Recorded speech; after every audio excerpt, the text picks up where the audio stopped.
সাল থেকে বাংলাদেশের মানুষ ভোট দিতে পারেনি এবং এই প্র্যাকটিসটার কারণে 2014 থেকে যে আওয়ামী স্বৈরশাসক ছিল ওনারা যে পিক অ্যান্ড চুজ করে রাজনৈতিক নেতৃবৃন্দ, সেটা শুধুমাত্র এমপি হিসেবে না, উপজেলা থেকে আরম্ভ করে ইউনিয়ন পর্যায় থেকে আরম্ভ করে সব জায়গায় দিয়েছে।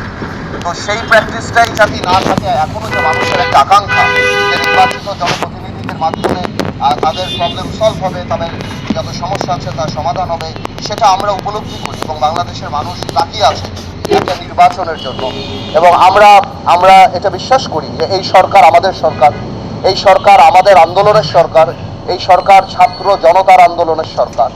এবং কিন্তু এই সরকার জনগণের সরকার, কিন্তু জনগণের দ্বারা ভোট দ্বারা নির্বাচিত সরকার না। আমরা সবসময় চাই, এই সরকারের পাশে আমরা ছিলাম, আমরা আগামীতেও থাকবো। এবং আমরা 7ই আগস্ট থেকে আরম্ভ করে আজকে পর্যন্ত প্রত্যেক জায়গায় বলে আসছি যে আপনারা একটা নির্বাচনী রোড ম্যাপ দিন।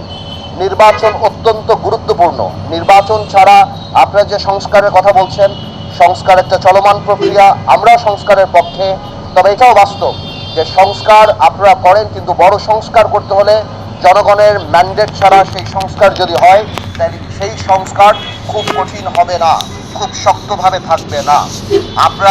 আমরা আগেও বলেছি, এখনো বলেছি যে আমাদের সাথে একটা চার্টার হতে পারে, সনদ হতে পারে, একটা সাইন হতে পারে। বড় বড় সংস্কার এই বড় রাজনৈতিক দলগুলি আপাতত দিয়ে দিয়েছে। যেগুলি সংস্কার শর্টকাট করে যেগুলি একমত হয়েছে, সেগুলি নিয়ে একটা সনদ করাই যেতে পারে, সবাই সাইন করতে পারে এবং তারপরে এগিয়ে যেতে পারে। কারণ জনসম্পৃক্ত কোনো সংস্কার আগামী সরকার যদি ছুড়ে ফেলে দেয়, তাহলে জনগণ তাকে প্রত্যাখ্যান করবে। কিন্তু জনকল্যাণমুখী সংস্কার থাকবে কি থাকবে না, অবশ্যই আগামী সরকার দেখবে। এবং জনগণের সরকার হয়ে থাকলে সেটা অবশ্যই মানুষ সেটাকে রেসপেক্ট করবে।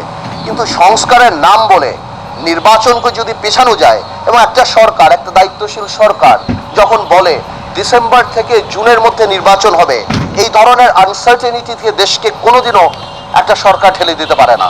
একটা নির্বাচনী রোডম্যাপ কংক্রিট থাকতে হবে।